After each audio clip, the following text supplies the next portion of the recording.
আসসালামু আলাইকুম, আমি Abdul Munim, senior engineer from Ultimo Information Technology Limited. আজকে নিয়ে এসেছি একটা ইউএফ ফিল্টার। আপনারা দেখতে পাচ্ছেন এটা একটা হাউস হোল্ড ইউএফ ফিল্টার। এটার পোর সাইজ 0.01 মাইক্রন, যেটা একটা আল্ট্রা ফিল্টারেশন, এবং এটার capacity up to 6000 litre per hour. হ্যাঁ, তো আমরা দেখাচ্ছি যে এটা একটা পানি জমে গেছে আমাদের এখানে বৃষ্টিতে।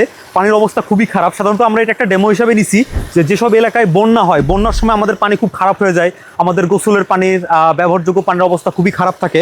সেক্ষেত্রে আমরা দেখাতে চাচ্ছি যে এখানে দিস ইজ দ্য র ওয়াটার। এটা আমাদের বৃষ্টির পানি জমে এবং এখানে পানিতে শ্যাওলা সহ আরও বিভিন্ন কন্টামিনেন্ট আছে, যা ব্যাকটেরিয়া ভাইরাস তো অবশ্যই আছে এখানে।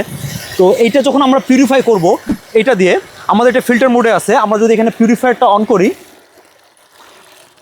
আমাদের পানিটা পিউরিফাই শুরু হয়ে গেছে। এখন আমি যদি পানির স্যাম্পলটা নেই,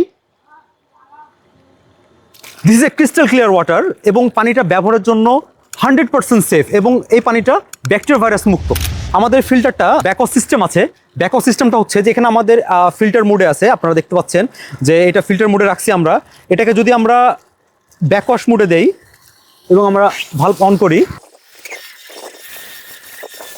এটা হচ্ছে আমাদের ব্যাকওয়াশ ওয়াটার। আপনারা দেখতেছেন যে পানির কি পরিমাণ ময়লা সে আটকাইছিল। এটা আমাদের র ওয়াটার, এটা ব্যাকওয়াশ ওয়াটার।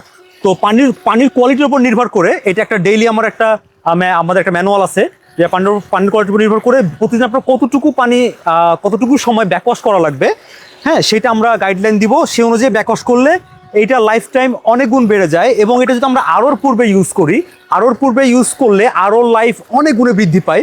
এবং এর সাথে যেসব বন্যা কবলিত এলাকা যদি আমরা অ্যাক্টিভেটেড কার্বন দিই, তাহলে পানিটা ইমার্জেন্সি কেসে খাবারের উপযোগী করা সম্ভব। এই হচ্ছে আমাদের পুরো ফিল্টার সেটআপটা। যদি আপনাদের প্রয়োজন হয়, ইনশাআল্লাহ যোগাযোগ করবেন আমাদের সাথে, আলটিমো ইনফরমেশন টেকনোলজি লিমিটেড। আসসালামু আলাইকুম।